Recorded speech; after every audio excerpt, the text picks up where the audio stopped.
Dalam sirah yang sahih, Nabi mempunyai 22 ekor kuda. Itu secara bukti. Di Malaysia pun juga ada Sultan Mizan, terkenal dengan hobi kuda. Itu pun juga fisiknya jasmani sudah umur 80 tahun tetapi masih sehat. Hanya saja permasalahannya di sanad hadisnya yang muttasil itu, yang ataupun yang marfu'. Sementara yang mauquf kepada Sayyidina Umar ini sahih. Assalamualaikum warahmatullahi wabarakatuh. Saya ucapkan kepada seluruh hadirin yang mendengar Podcastera, sesi Podcastera pada hari ini.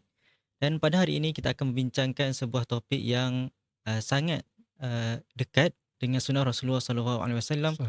Namun pada hari ini mungkin kita lihat kurang diperhatikan.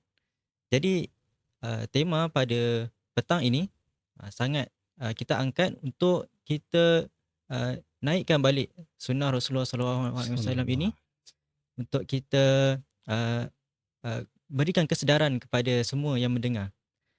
Jadi pada hari ini kita bawakan seorang tokoh yang istimewa. Kita bawakan jauh dan ini peluang-peluang ini bukan peluang yang senang kita dapat. Tokoh tersebut adalah Syekh Sufyan Muhammad Noor. Apa khabar Ustaz? Alhamdulillah. Alhamdulillah. Syekh sudah makan? Alhamdulillah. Alhamdulillah. Ini pertama kali Syekh berada di podcast. Ya, pertama kali. Jadi podcast ni sebenarnya dia adalah, kalau bahasa Indonesianya ngobrol. Ngobrol santai. Ya, dia ngobrol santai. Jadi petang ni kita akan ngobrol tentang berkuda, memanah. Ya Syekh? Boleh insya-Allah. Insya-Allah. Mudah-mudahan membagi kepahaman. Insya-Allah. Amin. Jadi sebelum kita mulakan, suka untuk saya perkenalkan sedikit latar belakang Syekh, kerana saya rasa tidak lengkap perbahasan pada petang ini tanpa kita perkenalkan ketokohan Syekh Sufyan. Jadi Syekh merupakan seorang ulama kelahiran Indonesia daripada Kalimantan Selatan. Pada seawal usia 5 tahun, keluarga Syekh telah berhijrah ke Mekah. Kemudian Syekh telah menghafal Al-Quran di Masjidil Haram. Kemudian sewaktu umur 11 tahun, Syekh telah memulakan pengajian di Madrasah As-Sawlatiyah Al-Hindiyah di Mekah sehingga ke pangkat Aliyah. Antara guru beliau yang berada di sana antaranya Syekh Ismail Osman Az-Zain Al-Yamani. Kemudian Syekh juga pernah berkhidmat selama 3 tahun kepada Musnidud Dunia Al-Allamah Syekh Muhammad Yasin Al-Fadani. Ketika itu beliau Syekh berada di mana ketika itu Syekh? Di Pakistan? Di Mekah. Oh, ketika itu masa di Mekah 3 tahun. Kemudian Syekh juga pernah berkhidmat sebagai tenaga pengajar di pondok pesantren di Temboro selama 2 tahun. Dan pada masa kini Syekh telah memperkenalkan sunnah memanah, dan Syekh kuat bergiat dalam kedua-dua sukan ini di Indonesia dan Malaysia, dan Syekh telah mengendalikan 15 pesantren di seluruh Indonesia. Jadi antara, kalau saya boleh lihat dalam sejarah kehidupan Syekh, mungkin untuk soalan pertama Syekh mungkin Syekh boleh terangkan dalam tahun bila ataupun tahun keberapa umur Syekh masa tu Syekh mula-mula bergiat dalam memanah dan berkuda. Bismillahirrahmanirrahim. Alhamdulillahirabbil alamin wassalatu wassalamu ala asyrafil anbiya'i wal mursalin nabiyina Muhammadin wa ala alihi wa sahbihi ajma'in. Alhamdulillah. Pertanyaan bila mula pertama kali untuk aktif ataupun giat berkuda dan memanah, yang saya ingat usia sudah besar. Jadi bukan belajar dari sejak kecil, tapi ingat tahun 2010, 2009 pertama kali mengenal kuda. Yang langsung waktu itu di Lombok. Dan kawan yang punya kuda pada waktu itu ataupun pemilik kuda itu kawan, dia katakan kepada saya, "Ustadz, kalau antum ataupun Ustadz mau belajar berkuda nanti ini ketagihan nanti." Oh. Ya, saya bilang siapa takut, tak ada masalah kalau saya ketagihan dengan sunnah Nabi. Nah, itu tahun 2009. Setahun kemudian saya sudah mulai beli kuda satu. Nah, dari sejak itu sampai hari ini alhamdulillah. Untuk panah, perkenal waktu ingat pada tahun 90 97 Oh, jadi masih aktif di Temboro waktu masih itu. masih lamanya memanah. Memanah itu maksudnya berkuda dengan memanah itu awal-awal saya bagi asbab kenapa saya jadi mulai berkuda. Nah, mulainya tuh 2010 atau 2009 tuh mulai. Tetapi sebabnya apa yang kita ketahui, kita ajak kawan-kawan sebelum kita boleh laksanakan. Jadi waktu kawan di pondok pesantren Al-Fatah Temboro, namanya Syekh Ubaidullah. Beliau ini suka dengan motorcycle yang besar-besar tuh. Saya kata, Gus, kata saya, Gus itu anak kiai. Kalau Anda boleh naik motor, beli motor, lebih bagus beli kuda. Itu bicara saya dengan beliau tahun 97, 98. Beliau 98 langsung beli. Saya belinya dapat kudanya setelah berapa tahun, 2010. Jadi antara kita berbagi, kongsi dengan orang lain terhadap ilmu yang kita ketahui, itu belum tentu kita bisa laksanakan hari itu juga. Tapi malah Allah bagi kawan yang lain, Allah bagi, setelah itu Allah bagi juga kepada kita akhirnya. Nah, untuk belajar waktu setelah dapat kuda dibagi sama Temboro dan kawan saya di Gusbe, kasih hadiah busur panah. Tak tahu macam mana cara gunakannya, anak panah dikasih 2. Hero 2, terus busur 1 atau bow 1. Yang tradisional. Dan maksudnya bosornya ujung bornya ini malah paku, bukannya paku besar tuh. Tak tahu cara guna. Setelah 2014 kalau tak silap, saya belajar berkuda memanah dari orang Malaysia, bukan dari Indonesia. Pergi ke Kelantan, ada satu guru di sana waktu itu dalam acara pertemuan para ulama, majelis muasalah majelis ulama. Di situ hadir dalam acara di halaman masjid Kelantan ini. Di situ belajar memanah dengan cara Turki ataupun cara tam itu. Ya, jadi ada satu kawan dari Kelantan namanya Ustadz Muhammad Nazrin.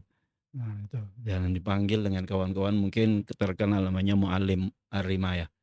Nah, dari situ dia ajak, tidak tahun yang sama kita main ke Ladang Alam Waris di Negeri Sembilan Seremban. Ada kawan lagi buat acara ulang tahun untuk mereka, baru buat kumpulan kawan-kawan memanah. Nah, pada waktu itu saya bawa buku yang masih fotokopi biasa saja, saya simpan di laptop, terus bilang kita buat semacam kajian terhadap itu. Jadi mulai sejak itulah 2014, tapi mengenal kuda 2009 sampai hari ini alhamdulillah. Baik. Syekh, kalau saya boleh tanya, kiranya Syekh masa belajar di Kelantan tu secara tidak langsung? Dadakan, tidak langsung, hanya mendadak. Jadi dari acara utamanya pertemuan para ulama bersama dengan Habib Umar bin Hafidh Yaman. Nah, selingannya di halaman belum acara rehat, mau jalan sebentar terus kita latihan. Dari selingan jadi jatuh cinta. Jadi beneran sampai sekarang ya. Sampai hari ini. Ini alhamdulillah, begitulah sejarah tentang bagaimana Syekh berjumpa dengan berkuda dan memanah. Jadi baru-baru ni saya dengar Syekh pergi ke Thailand ya. Alhamdulillah. Mungkin Syekh boleh ceritakan event apa dan Syekh sebagai apa di sana? Alhamdulillah, kemarin baru pulang, ya tadi malam lah istilahnya, kita petang baru sampai dari Thailand. 3 hari kita berangkat dari sini juga, transit Malaysia 1 malam, lepas itu langsung berangkat ke Thailand, acara musabaqah, Hmm. memanah berkuda. Hmm. Jadi ada yang hadir kurang lebih 7 negara dari negara ASEAN, Malaysia, Indonesia, Singapura, Brunei, Taiwan, Jepun, yang hadir pada waktu acara itu. Jadi saya datang sebagai, eee, tamu yang diminta untuk berbagi pengalaman atau berbagi untuk istilahnya bagi ceramah terhadap memanah dan berkuda Masya Allah. di majelis di acara tersebut. Ya alhamdulillah acara berjalan dengan lancar, namun ada hal yang mungkin dari situ kita dapat yang akan datang, eee, acara-acara itu tidak cukup 1 kali, biar Malaysia pun sudah lebih awal mengadakan, cuman nantinya insyaallah mudah-mudahan meratalah di seluruh dunia Islam ini, di mana Hmm. kita berada Masya Allah. ada acara event-event macam tuh, Ya. insyaallah. Baik. Uh, saya dengar Syekh minat dengan kuda sampai Syekh kalau datang ke airport, Syekh akan naik kuda pergi Masya kalau dekat dengan destinasi seterusnya. Itu pada waktu tinggal di Kota Malang, Jawa Timur. Heeh. Lagi kalau bisa dikatakan masa kenal awal itu mungkin hobinya lagi bahasa kawan-kawan dakwah tuh dan kawan-kawan yang lagi ngejos karena baru kenal. Jadi waktu itu pulang dari Jakarta, saya, suruh santri bawa kuda ke airport. Bawa kuda ke airport, nanti dari airport ke rumah berkuda. Masya Allah. Nah itu waktu tinggal di Malang memang pernah seperti itu. Jadi pada waktu bawa kuda 2, jadi tukang yang parking ini dibawa kemana ini kuda mau masuk. Tapi alhamdulillah itu pernah, betul. Tapi karena sudah biasa juga, sebelumnya kita perjalanan 20 kilo pergi balik lagi 40 kilo itu biasa yang seperti itu Hmm, di jalan raya, sehingga karena waktu itu dikatakan dari ustadz Quran jadi ustadz kuda Masya jadi Allah. bahkan, ya alhamdulillah. Jadi naik kuda tuh 20 kilo Du seorang-seorang. iya, Oh, kita Masya bawa Allah. rombongan 5 orang, 3 kuda, Ah, 4 kuda, 5 kuda, kadang-kadang sampai banyak 8 kuda. Masya Allah. Jalan jalan raya, jalan biasa, jalan aspal. Ya, Nah, kan. alhamdulillah. Baik. Soalan seterusnya Syekh. Ya, Um, Syekh ada menulis buku di belakang sana, Perilat Memanah dan Berkuda ya. iya. Bila bila Syekh start Syekh mula nak menulis, dan dalam banyak-banyak topik, macam Syekh kan selaku uh, uh, tokoh agama, kenapa dalam banyak Syekh memilih untuk mengangkat tema memanah dan berkuda? Karena memang pada waktu itu terlihat dari, eee, ma sunnah kuda itu belum hidup atau belum bisa dikatakan lama terabaikan oleh kaum muslimin. Hmm. Baik dari pihak kaum musliminnya ataupun di sana ada usaha yang lain dari luar, yang pengaruh dari luar untuk menjauhkan umat Islam dengan kuda. Satu yang lain karena juga sudah ada kendaraan-kendaraan, karena digunakan kuda, dikira bahwa kuda itu hanya untuk transportasi. Ya. Nah, maka ya sebetulnya taufik daripada Allah saja. Jadi Allah yang membagi ilham, pada waktu itu ini kita kena, kembalikan sunnah ini. Waktu itu tahun masih awal-awal, masih ingat 2012. Mulai buku Fadilah Memanah Berkuda itu pemikirannya, mau dari ngaji, dari berkumpul buat satu hadis, dari hadis ke hadis, tetapi ternyata buka kitab-kitab, ternyata sudah ada kitab masalah, kuda ini dengan lengkap, tapi sayangnya kitab-kitab yang khusus tentang kuda itu kebanyakannya tidak di tangan umat Islam. Ya. Nah, saya boleh dapat hanya yang di dalam kitab-kitab tafsir karena kita ngaji tentang bab kuda itu dari sejak kecil lagi, dari Mekah waktu ngaji di Madrasah Salatiyah, ngaji di rumah masyayikh baik Syekh Ismail ataupun Syekh Yasin Al-Fadani. Kitab hadis-hadis tentang kuda itu di setiap kitab hadis ada. Jadi sehingga tapi hanya melihat di TV saja. Oh, ada kuda, ada film kuda, ada pacuan kuda karena di Arab Saudi suka dia setel ataupun dia siarkan acara latihan pertandingan berkuda sehingga kita melihat kuda itu di film saja. Tak pernah terbayang, tak pernah mimpi pada waktu itu saya akan menjadi orang yang dijadikan Allah Subhanahu wa taala ataupun digunakan untuk menghidupkan sunnah ini. Ya, saya kata ya semata-mata dzalika fadlullahi yu'tihi man yasha. Itulah karunia Allah, Allah bagi kepada siapa yang Dia kehendaki. Ternyata saya tak yang mungkin di antara yang sangat menarik bagi saya pada waktu itu film Umar Mukhtar. Hmm. Film Umar Mukhtar tuh disetel di TV Saudi tahun 80-an. Bahasa Turki ke Arab? Masih harus Saudi. Jadi di Oh. Saudinya diputar di filmnya waktu itu abang saya Syekh Nurdin bagi tahu ini nanti akan disetel film dari sejarah Libya dengan waktu Libya dijajah oleh Italia. Nah, akhirnya kita filmnya waktu itu videonya itu beberapa hari kita lihat nontonnya karena dia masih hitam putih, belum ada warna. Nah, melihat tampilan orang-orang pasukan Libya naik kuda terus mereka menggunakan senapan dari atas kuda begitu luar biasa. Saya tuh jadi impian macam mana suatu hari kita juga buat macam tuh.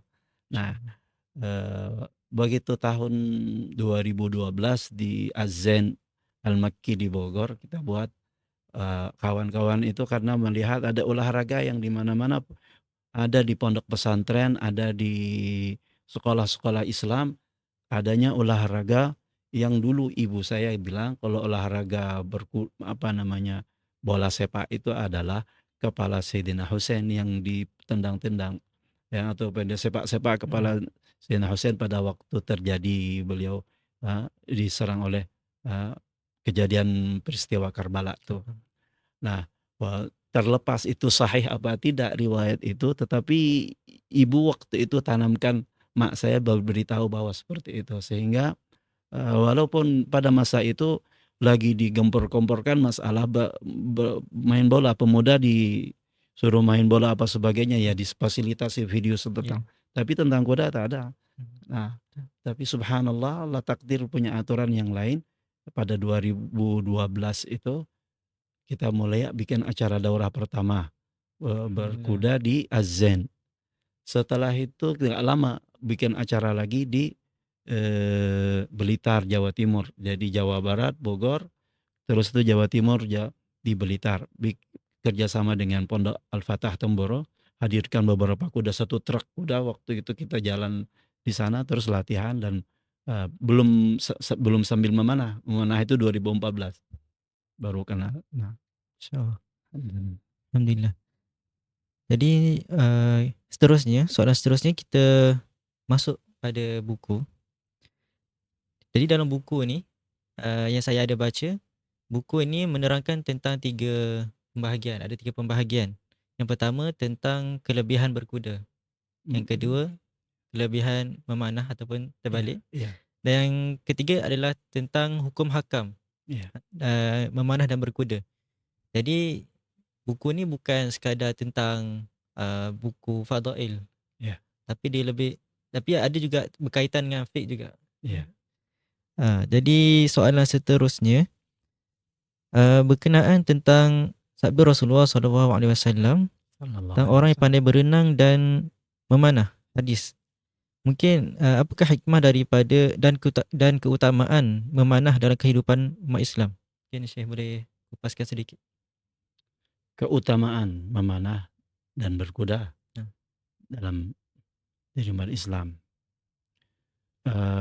Satu-satunya ataupun dua-duanya atau 3 olahraga ini yang masuk di dalam pesan ataupun wasiat Rasulullah sallallahu alaihi wasallam kepada umat.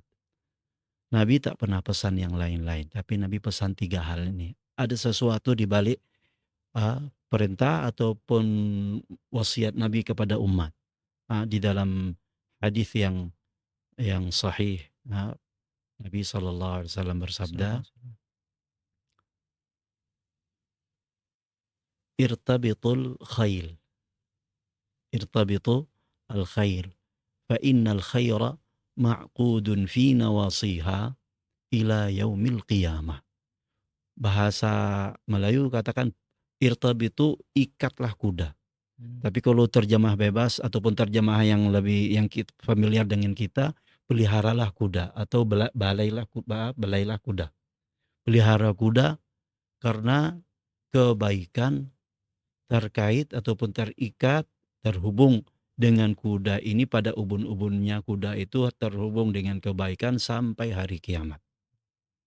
Kata-kata Rasulullah Sallallahu Alaihi Wasallam yang beliau setiap sabda Nabi, setiap ucapan yang daripada mulut Nabi ini adalah merupakan wahyu daripada Allah Subhanahu wa taala.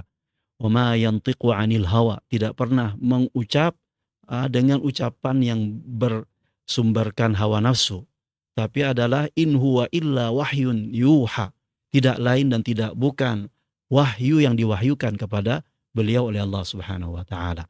Jadi ketika Rasulullah mengatakan irtabitul khail, peliharalah kuda. Rahasia apa di balik itu? Pasti ada sesuatu yang kita mungkin tak nampak ataupun tidak kelihatan, tetapi kenyataannya Nabi Shallallahu Alaihi Wasallam pesankan seperti itu. Setelah Nabi beri pesan supaya umat ini berkuda dan juga urmu fa inna abakum kana ramian, urmu bani Ismail, wahai anak cucu Ismail, memanahlah karena nenek ataupun datuk kalian Nabiullah Ismail adalah seorang pemanah. Nah, Nabi pesankan 2 olahraga ini tambah dengan berenang. Walaupun hadis yang dibahas ya katakan banyak ulama yang berkomentar itu kalau jadi hadisnya tidak sahih. Yang allimu auladakum as-sibahata war-rimayata wa rukubal khail. Ajarkan kepada anak-anakmu ataupun budak-budakmu yang di sini as-sibaha, berenang, warimaya, memanah dan berkuda, warukubal khail, menunggang kuda. Itu secara muttasil kepada Nabi dikatakan tidak sahih, tetapi sebagai athar daripada Umar bin Khattab radhiyallahu anhu sahih dari sanadnya. Namun perkara tersebut tidak mungkin Sayyidina Umar bin Khattab berpesan dengan sebuah pesanan yang dari otak beliau sendiri kalau beliau tidak mendengar Nabi Shallallahu Alaihi Wasallam memesankan perkara seperti itu. Hanya saja permasalahannya di sanad hadisnya yang muttasil itu, yang ataupun yang marfu'. Sementara yang mauquf kepada Sayyidina Umar ini sahih. Sehingga tidak ada kitab fikih, terutama fikih Syafi'i maupun fikih yang lain, selalu mencantumkan di dalam kitab fikih itu ada namanya babus sibak. Kitabus sabqi warrami, kitab tentang sabak dan perlombaan berkuda dan memanah. Itu ada hukum berkaitan secara khusus di hampir bisa dikatakan semua kitab fikih bab itu ada. Bahkan juga di dalam kitab-kitab hadis selalu digandingkan babul jihad wal. Di dalam kitab jihad ada bagian di situ adalah masalah bab kuda. Termasuk di antaranya Imam Al-Bukhari dalam sahihnya menyebutkan dalam bab jihad itu beliau cerita tentang bab-bab tentang pelihara kuda dan lain sebagainya. Termasuk sabak juga ada di dalam kitab-kitab hadis Sahih Bukhari di antaranya.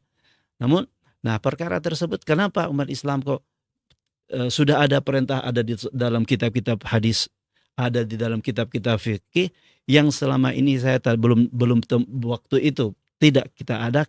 Kenapa enggak ada?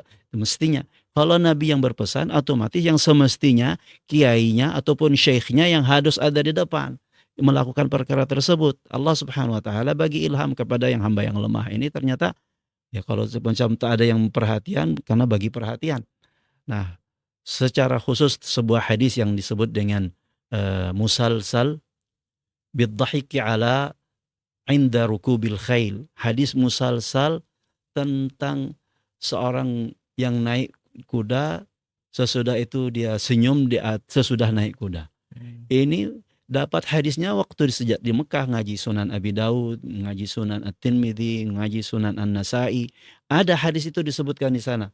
Baca kitab Musnad Ahmad ada, tetapi praktek daripada dari di atas kuda itu belum ada. Kalau praktek di atas kuda-kuda besi ya seperti mungkin mobil ada pada waktu itu, tetapi untuk secara khusus di atas kuda belum menemukan.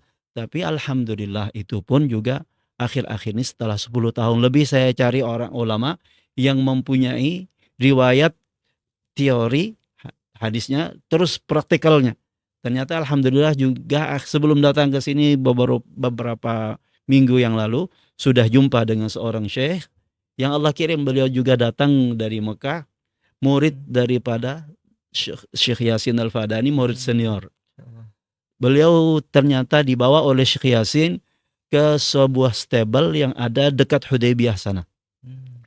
Maka di situ memang sampai hari ini ada stable di sekitar Hudaybiyah, satu kampung dekat Ji'ranah di situ namanya Haddah.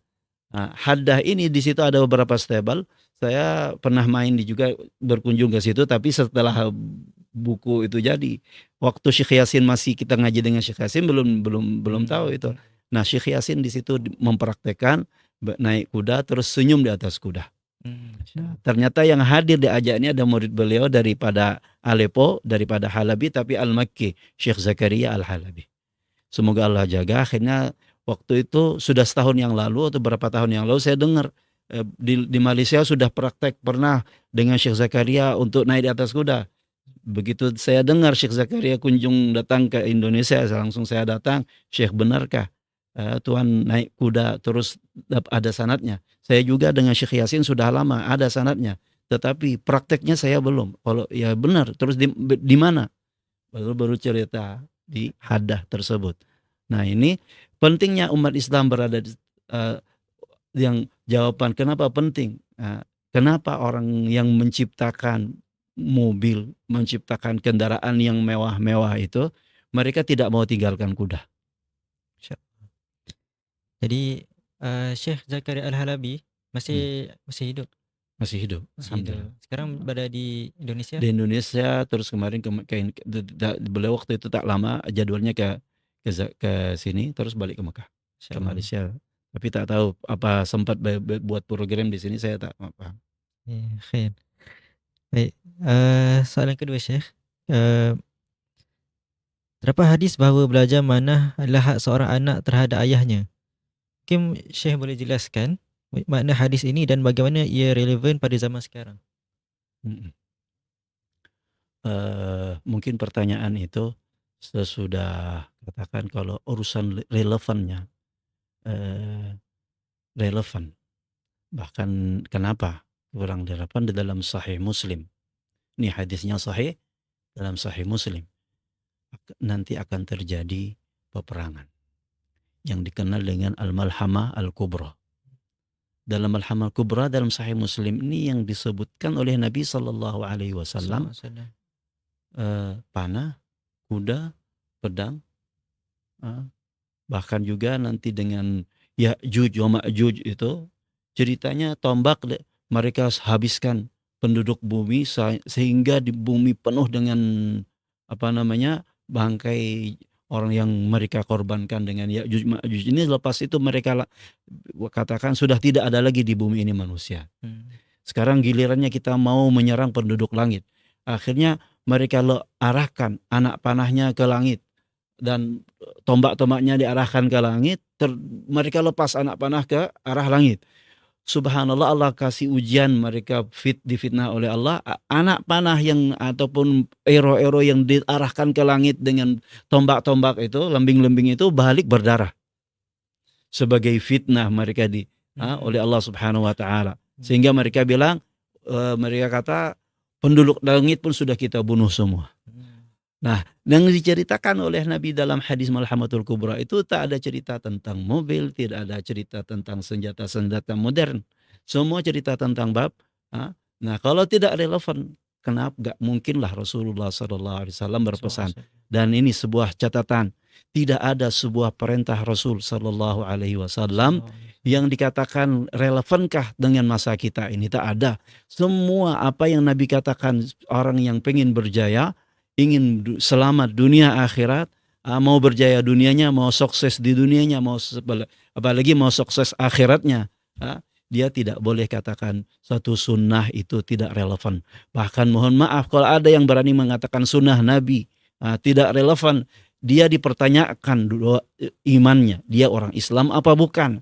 Maka seandainya mungkin contoh yang sangat simple, masalah orang adamanya siwak misalnya, siwak, guna siwak macam ini siwak ini kecil, lihat apa namanya kayu ataupun akar kayu siwak ini. Ada yang katakan tidak relevan, itu maaf kalau menurut ulama akidah, ulama itu tidak relevan, itu sudah tidak cocok digunakan. Dia kena ulang syahadatnya, dia kena ulang ucapan la ilaha illallahnya, karena Nabi SAW dapat pesanan daripada Allah melalui Jibril, mazala Jibrilu yusini bisiwak.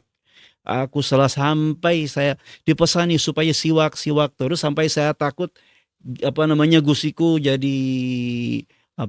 luka. Seperti itu, atau kurang lebih maknanya seperti itu apa yang Nabi SAW sampaikan. Jadi tidak ada sebuah sunnah yang namanya tidak relevan itu.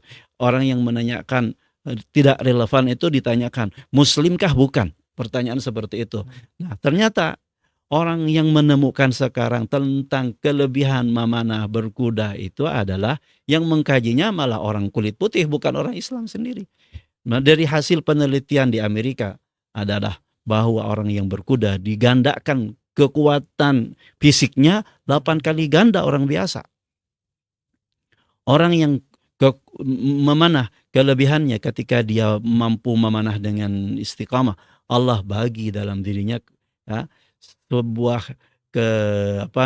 kalau bisa dikatakan ada bahasa, karena kan banyak obat dibikin untuk menjadi orang tuh awet muda, kekuatan terus bertahan. Ternyata yang melakukan perkara tersebut ada satu orang pemanah daripada Hungary, umur sudah 8 atas 60 atau 50 tahun, lebih dari di atas 50 tahun, dia masih kuat memanah, masih kuat berkuda, dan masih ternyata terbukti. Dan kita lihat juga katakan yang lebih fisik yang pada tahun 2016 apa 14 saya pernah berkunjung ke Brunei Darussalam. Pada waktu itu ulang tahun yang ke-73 Presiden Brunei ini. Tapi beliaunya masih sehat. Dan saya tahu pun juga diinfokan dengan kawan-kawan di sana bahwa beliau ini adalah salah seorang yang cinta kuda, suka berolahraga dengan sukan kuda ini. Nah, umur 73 masih sehat, tapi mohon maaf, putra beliau umur 40 tahun baru 40 tahun tidak pisah dengan dokter pribadi terus. Karena apa? Karena kesukaan ayahnya dia tidak ambil. Nah, itu secara bukti di Malaysia pun juga ada Sultan Mizan, terkenal dengan hobi kuda. Itu pun juga fisiknya jasmani sudah umur 80 tahun tetapi masih sehat dalam kalau di kampung biasanya istiqamah dengan olahraga, dia kerja di sawah nyangkul, ada umur 80, ada yang tapi kelihatan seperti masih umur 40 tahun atau masih umur 50 tahun, padahal sudah 80 tahun masih kerja keras. Kenapa? Istiqamah dengan olahraganya. Begitu pula dengan olahraga berkuda, ternyata Allah Subhanahu wa taala bagi kata-kata Rasulullah di hadis itu, fa innal khaira ma'qudun fi nawasiha ila yaumil qiyamah. Ini ternyata betul. Kebaikan terlalu terhubung, di antaranya kebaikan kesehatan daripada tubuh. Secara fisikal, orang yang berkuda diberi kekuatan yang seperti itu. Nah, seperti yang Nabi lihat di antaranya satu orang panglima perang dan di dalam sejarah namanya Yusuf ibn Tashfin. Umur 80 tahun beliau memimpin pasukan bisa mengalahkan pasukan musuh untuk 2 abad 200 tahun. Asbab Yusuf bin Tashfin ini. Padahal dalam satu peperangan yang dikenal, yang mungkin umat Islam sebahagian tidak mengenal, yang namanya ma'arakah ataupun pertempuran yang dikenal dengan Az-Zallaqah. Az-Zallaqah terjadi di Spanyol. Panglima perangnya umur 80 tahun. Kita bisa bayangkan umur 80 tahun boleh buat apa zaman sekarang, sudah selalu ulang-walik ke hospital, pindah hospital ke hospital kalau 80 tahun. Tapi ternyata dengan olahraga berkuda Allah bagi kekuatan tersebut. InsyaAllah. Alhamdulillah. Jadi seperti yang Syekh cakap, sebenarnya setiap sunnah ni ada hikmah dia. Ada kejayaan. Ada kejayaan. Walaupun kita tak nampak dia punya ni, tapi sukan memanah berkuda ni kita boleh nampak dia punya kelebihan dari sudut kekuatan, kesihatan. InsyaAllah. Soalan selingan Syekh, kalaulah orang tu dia ada minat, ada masa, tapi mungkin dari sudut kewangan, sebab kalau memanah berkuda kan macam berkuda, dia tak ada duit untuk beli kuda. Jadi macam mana Syekh rasa, adakah memanah dan berkuda ni sesuai untuk semua orang, yang kaya, yang miskin? Pasti sesuai karena Rasulullah katakan, termasuk pesan Nabi SAW. Nah, macam mana memanah berkuda? Rasulullah SAW bicara tentang memanah, tentang kuda secara khusus. Beliau katakan dalam sebuah hadis, nahar Rasul sallallahu alaihi wasallam an asabil fahal. Nabi melarang seseorang ambil upah daripada kacuk kuda ataupun perkawinan, ambil kuda jantan seperti itu bagi upah sekian. Nabi haramkan, Nabi larang. Dan dalam hadis yang lain itu disamakan, di beberapa perkara diharamkan dengan disetarakan dengan zina, dengan khamr, dengan banyak beberapa hal yang haram. Terus termasuk diantaranya adalah ambil upah ataupun jual sperma daripada kuda ini untuk untuk pembiakan, pembibitan daripada kawan kuda.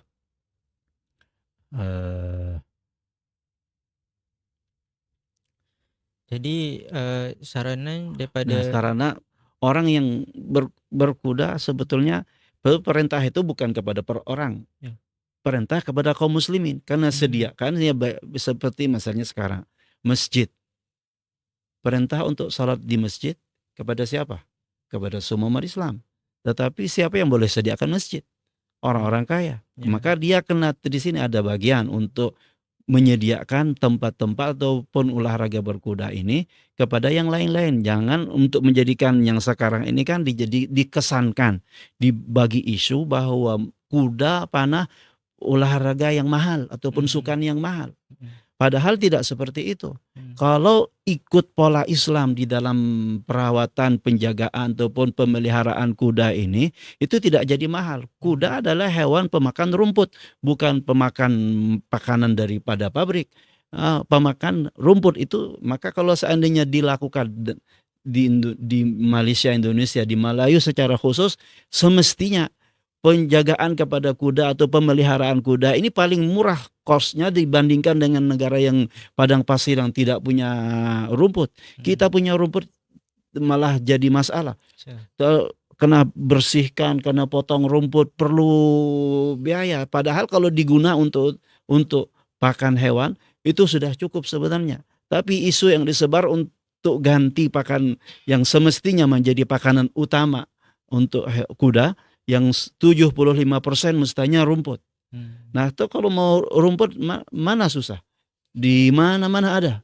Tumbuh di sembarang, di perumahan ada, terus di jalan-jalan ada, apalagi di sawah-sawah. Di airport penuh dengan rumput, di jalan jalan tol. Kalau di jalan tol, jalan ini bilang apa kalau jalan tol? Jalan Lebuh Raya. Ya, jalan raya besar kanan. Jalan raya. Itu penuh dengan rumput, tetapi sehingga tidak menjadi mahal. Maksudnya kuda karena dibuat pemeliharaannya sesuai dengan yang menganjurkan kita untuk berkuda Rasulullah SAW. Apa yang ada di alam sekitar kita, pakan-pakan itu akan menjadi murah. Tetapi bagi orang yang mampu, dia punya kewajiban, kalau bisa dikatakan kewajiban ataupun tuntutan kepadanya untuk menyediakan kuda bagi yang lain. Kalau yang lainnya belum bisa, boleh berkongsi 1-2 orang beli kuda satu, kalau enggak 5 orang kongsi satu kuda. Maka insya Allah sunnah itu akan merata di seluruh kaum muslimin. InsyaAllah. Syekh, kita pindah ke soalan kedua, sesi kedua berkenaan memanah pula. Jadi soalannya, ada riwayat tentang teguran Jibril AS kepada Nabi SAW kerana kurang memperhatikan kuda. Apa pengajaran yang boleh kita ambil daripada kisah ini? Itu kalau Rasulullah Sallallahu Alaihi Wasallam SAW. yang diriwayatkan, ada riwayat mengusap dahi kuda dengan kain lengan. Ini lengan kan, baju ini ada lengannya, itu diusap dahi kuda dengan lengan. Ada riwayat juga beliau mengusap dahi kuda dengan rida, kain rida beliau. Maksudnya apa itu? Terus beliau bersabda, saya ditegur oleh Jibril malam tadi terhadap pengabaian kepadaku kuda. Pelajaran yang jelas, kalau Rasulullah Sallallahu Alaihi Wasallam itu ditegur, yang dimaksud adalah umat. Kalau Nabi, yang dimaksud umat, ya ternyata umat yang abaikan, umat yang mengabaikan sunnah berkuda ini, sehingga Rasulullah Sallallahu Alaihi Wasallam, ya kalau Rasulullah kalau ada perintah pastilah akan dijaga oleh Rasul Sallallahu Alaihi Wasallam terus menerus, sehingga kalau dalam sejarah, dalam sirah yang sahih, Nabi mempunyai 22 ekor kuda, memiliki sampai 22 ekor kuda. Itu yang dari ahlus sirah. Tetapi ahlul hadis menyebutkan yang secara khusus lagi, nama-nama ada 7 kuda yang disebutkan oleh ahlul hadis yang disepakati keberadaannya milik Nabi Sallallahu Alaihi Wasallam. Nah, sahabat-sahabat Rasul pun setelah Nabi memerintahkan supaya jaga berkuda, itu tidak.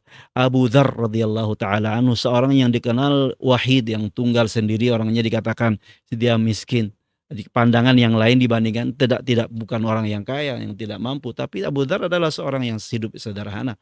Itu punya kuda lebih daripada 40 ekor. Yang disediakan untuk fisabilillah. Beliau dapat harta ghanimah, nanti selepas itu akan harta ghanimah yang beliau dapatkan akan dibagi. Beli kuda, terus untuk penjaga kuda, sisanya beliau terus lagi untuk keperluan yang lain, sebahagian kecilnya untuk pribadi beliau. Mampu seorang sahabat yang dipandang tidak punya kekayaan seperti yang lain-lainnya, sudah mampu menyimpan puluhan kuda di rumahnya. Dia simpan atau di rumahnya tuh diletak dititip dengan saudara-saudara muslim. Untuk apa? Sampai dia katakan dengan hadis, man jahhaza ghaziyan faqad ghaza. Barang siapa menyediakan orang berjuang di jalan Allah, dia telah berjuang. Salah satunya yang berjuang ini adalah menyediakan kendaraan untuk berjuang di jalan Allah Subhanahu wa taala. Insyaallah. Baik. Soalan seterusnya, Syekh. Bolehkah Syekh terangkan apa maksud kafarah memukul kuda dan bagaimana Islam mendidik kita melayani haiwan, khususnya kuda? Masya Allah. Rasulullah Sallallahu Alaihi Wasallam diutus sebagai rahmatan lil alamin, pembawa rahmat untuk seluruh alam semesta.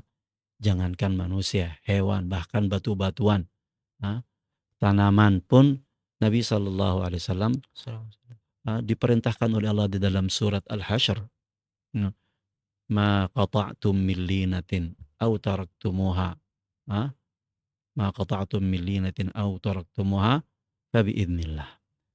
Jadi pada waktu perang Bani Quraizah dengan orang Yahudi di Madinah, itu Nabi Sallallahu Alaihi Wasallam dan setiap kali pasukan yang diberangkatkan dari sejak zaman Rasulullah, supaya dilarang mengganggu, membunuh perempuan, dilarang mengganggu. Sayyidina Abu Bakar berpesan seperti itu, Sayyidina Umar juga berpesan memotong dedaunan, pohon-pohonan, tanaman, tidak boleh mengganggu seorang yang sedang beribadah ataupun seorang pendeta padri yang tinggal di mana di gerejanya dia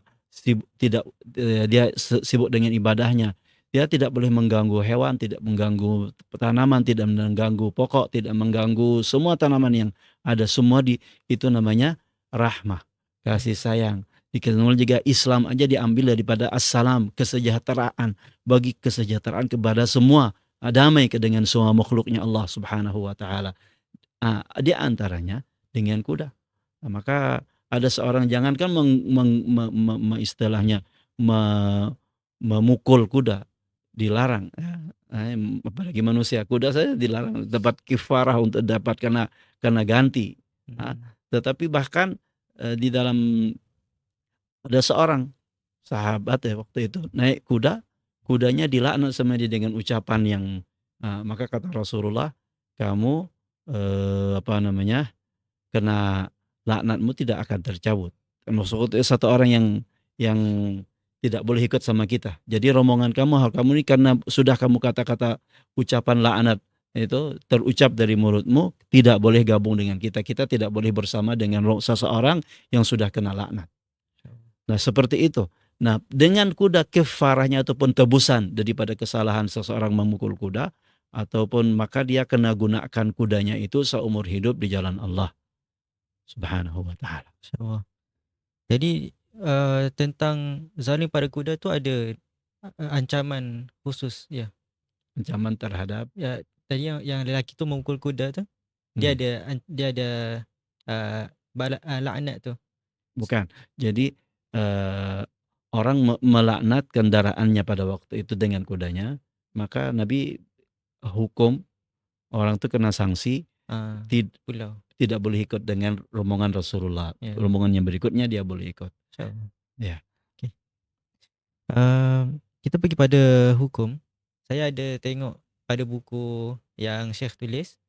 Jadi ada satu hukum yang saya rasa menarik tentang hukum orang yang meninggalkan memanah lepas dia pandai memanah. Jadi mungkin Syekh boleh huraikan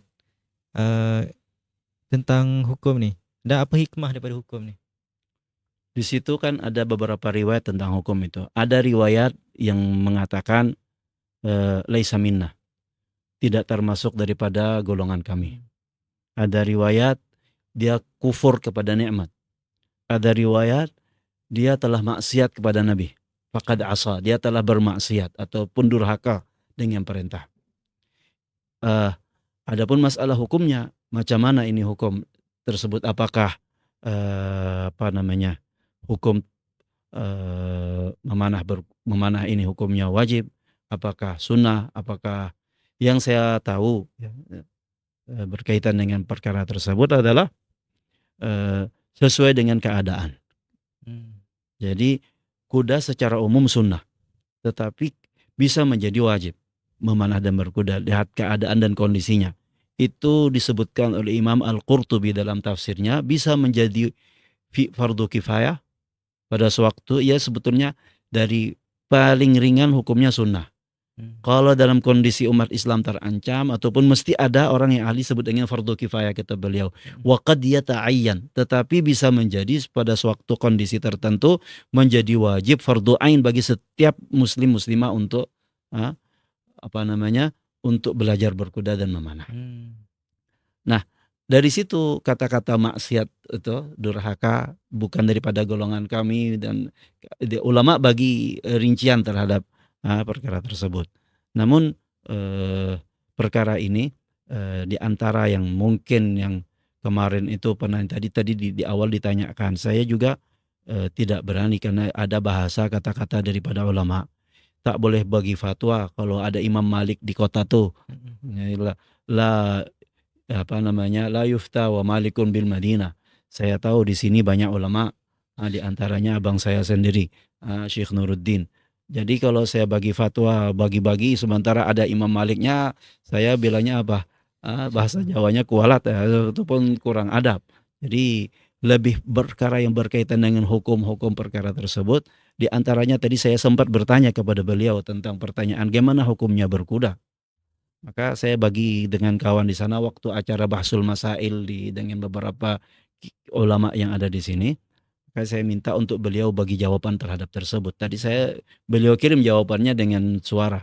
Mungkin boleh diperdengarkan ataupun itu.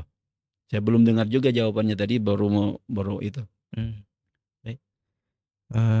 Satu lagi soalan terakhir boleh Ya. Syekh?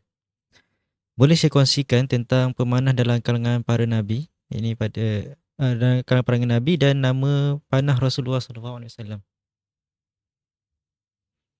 Jawaban Syekh Nuruddin. Sebelum jawab pertanyaan ini, kita mungkin boleh kita perdengarkan dulu dari pertanyaan yang saya tanyakan tadi kepada beliau, terus dibagi jawaban. Ini pertanyaannya macam ini.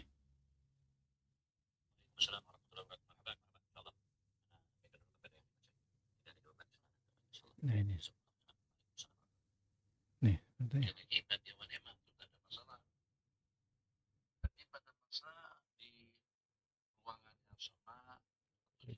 Ya. Di tempat pertandingan yang sama, kalau sudah bergiliran pun juga tidak ada masalah. Yang masalah ini kalau pada waktu terkumpul di tempat yang sama, maka kita lihat lokasinya itu seperti apa dan penontonnya juga seperti apa. Kalau yang bertanding muslimat, penontonnya laki-laki, nah itu memang masalah. Kalau yang bertanding laki-laki, penontonnya muslimat, itu ulama mengatakan tidak ada masalah. Seperti pada itu Sayyidatuna Aisyah nonton dengan baginda atau Nabi kita ajak nonton pertandingan orang-orang Habasyah di Masjid Nabawi. Pertandingan penggunaan peralatan perang, tombak, dan yang seumpamanya. Nah, jadi ada perbedaan antara laki-laki sebagai penonton, permainan yang bertanding itu adalah muslimat, dengan laki-laki yang bertanding muslimat yang menonton. Yang kedua ini dibolehkan.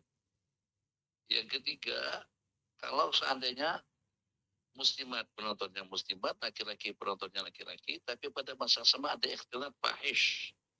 Ikhtilat tempat itu tak bersamaan, tapi penontonnya disebabkan karena penonton, akhirnya pemain dengan penonton itu jadi campur baur. Misal seperti nonton bola sepak, seperti pertandingan berenang, penontonnya campur baur di dalam itu jelas. Itu kalau tidak diharamkan pun bihi syubhat. Syubhat. Kenapa? Karena ada ikhtilat. Ikhtilat terbagi dua. Ada ikhtilat fahish. Kalau ikhtilat wujud, tapi dalam ibadah. Misal seperti pada tobat dan sa'i. Tobat dan sa'i. Itu dibenarkan oleh ulama. Itu kena keperluan. Karena keadaan yang mendesak atau darurat untuk melaksanakan ibadah wajib. Tapi kalau ikhtilatnya fahish, ikhtilat fahish itu yang sampai hampir bersentuhan badan. Itu ikhtilat fahish. Atau yang campur baur antara laki-laki dengan perempuan. Itu baik pada waktu memanah, pada waktu di kolam renang, atau pada waktu pertandingan-pertandingan yang dibolehkan, hukumnya jelas. Itu tidak diperbolehkan. Jadi ikhtilat percampuran tadi itu antara laki-laki dengan perempuan sampai ke batas mana? Fahish atau tidak fahish? Berlebihan atau tidak berlebihan? Keterlaluan atau tidak keterlaluan? Yang menentukan fahish atau tidaknya itu adalah uruf. Dengan pandangan mata kasar. Ini ramai sangat nih. Ini nampak udah campur baur lah. Tuh ikut uruf. Kalau menurut urufnya masih terpisah lagi. Perempuan sama perempuan. Laki-laki sama laki-laki tidak ada masalah. Kenapa laki-laki tidak boleh jadi penonton kepada pertandingan perempuan yang pada sama mana? Atau pada masa lomba lari misalnya. Sebab kesensitipan. Ada unusatul mar'ah. Kewanitaan. Seorang wanita. Itu akan kelihatan dengan kita laki-laki. Jadi akan menimbulkan fitnah, akan merasa nafsu atau keinginan orang yang menontonnya. Makanya itu, yang walaupun jadi pengadil, jadi hakim, atasnya pengadilnya juga sesama perempuan, bukan laki-laki. Pengadil pun daripada perempuan, untuk pertandingan perempuan, apalagi kalau dengan penonton. Ada kemungkinan ringan sedikit kalau pada waktu berpakaian secara hishmah, jadi tak nampak struktur anggota tubuh itu pada masa bertanding. Mungkin dia berpakaian jenis pakaian yang bukan longgar saja, longgar masih goyang-goyang atau akan bergoyang. Jadi bukan setakat longgar saja, mungkin daripada jenis kulit yang tebal yang tidak menunjukkan punggung, bagian tengah, bagian depan dan lain sebagainya, itu oke. Tapi itu nampak seperti aneh lah. Kata juga mustahil. Karena ada pertandingan dengan pakaian yang jadi seperti itu selalunya dengan pakaian yang ketat. Pakaian yang mengundang perhatian penonton, pakaian yang boleh mengundang naluri daripada laki-laki yang melihat. Sementara yang kedua, berkaitan dengan faktor hewan. Jadi yang walaupun ada sasaran, ada tujuan, sasaran dan tujuannya itu adalah supaya kita dapat berlatih untuk memanah kalau kita betul-betul nak berburu. Nah, seperti itulah. Jadi memanah ke arah kepala, belakang, punggung, kaki, seperti itulah. Itu mubariratnya. Tapi dia tidak mutlak. Tidak mutlak. Harus dengan patung binatang. Jadi lebih selamat kalau dengan sasaran memanah itu seperti yang biasa. Itu dengan kayu yang bundar itu. Kayu yang ada gambarnya atau ada kertasnya. Itu lebih selamat. Kalau dengan patung binatang, itu kebanyakan dari para ulama tidak membolehkan dengan kita melukis, menggambar, atau juga mengukir tiap makhluk yang bernyawa. Jadi kalau seandainya anak betulnya seperti binatang pun, buat gambar kapal. Kapal pesawat lebih lebar untuk jadi sasarannya. Tapi kalau gambar kambing, patung kambing, lembu, ayam, itik, burung, ikut pendapat yang secara mutlak Nabi kita haramkan seseorang yang membuat lukisan atau ukiran makhluk yang bernyawa. Asyadun nasi adzaban yaumil qiyamati al-musawwiru. Banyak hadis tentang melukis binatang yang hidup atau juga mengukir, menggambar menurut pendapat sebagian juga menggambar termasuk daripada jenis binatang yang bernyawa. Jadi pertandingan, tapi pada masa yang sama juga syarat ketentuan halal dan haram itu kita pastikan. Jazakumullah khair jasa. Salam untuk semuanya. Assalamualaikum warahmatullahi wabarakatuh. Waalaikumsalam Waalaikumsalam warahmatullahi wabarakatuh. Jadi perkongsian daripada Syekh Nuruddin tadi berkenaan tentang hukum penuntun perempuan ataupun lelaki dan perempuan. Ya. Sama ada perempuan melihat lelaki ataupun lelaki melihat perempuan. Ya. Jadi kesimpulannya untuk kalau pertandingan perempuan, lelaki tidak boleh menjadi penonton. Dan soalan kedua tentang target hewan. Target berbentuk patung haiwan. Iya, patung hewan. Jadi jawapannya tidak boleh. Lebih aman tidak dihindari. Lebih baik kita gunakan gambar yang lain. Gambarnya. So, baik. Soalan terakhir Syekh. Ya. Berkenaan tentang pemanah dalam kalangan para nabi dan nama panah Rasulullah SAW. Iya. Allahu Akbar. Panah pertama kali ceritanya disebutkan Nabi Adam alaihissalam yang diajar untuk memanah. Dan disebutkan cerita dalam Al-Quran surat Al-Ma'idah, Allah berfirman watlu alaihim naba abnai Adam idh qarraba qurbanan fatuqabbala min ahadihima wa lam yutaqabbal min al-akhar. Jelas Nabi Adam belajar memanah, anaknya dua ini dari mana belajarnya? Dan Allah katakan wa 'allama Adam al-asya'a kullaha. Allah ajarkan kepada Adam semua nama benda dan segala semua prakteknya juga. Nah, termasuk di antaranya adalah memanah, berkuda. Waktu itu kan kuda turun, bagaimana cara menggunakannya Allah Subhanahu wa taala gunakan kepada Nabi Allah Adam. Akhirnya dua anak Qabil dengan Habil ini masing-masing dituntut untuk bawa hewan korban. Tak ada cerita orang jualan hewan korban pada waktu itu. Kenapa? Karena tidak ada manusia selain mereka. Akhirnya kena berburu, karena ambil hewan berburunya. Ya kalau hewan korban berarti kan waktu itu nangkapnya bagaimana? Lari apa pakai guna busur? Ya guna Guna busur, busur. tapi saya belum menemukan, belum ketemu riwayatnya apa nama busurnya. Hanya saja secara riwayat dari Al-Quran dan dalam tafsir-tafsir menjelaskan tentang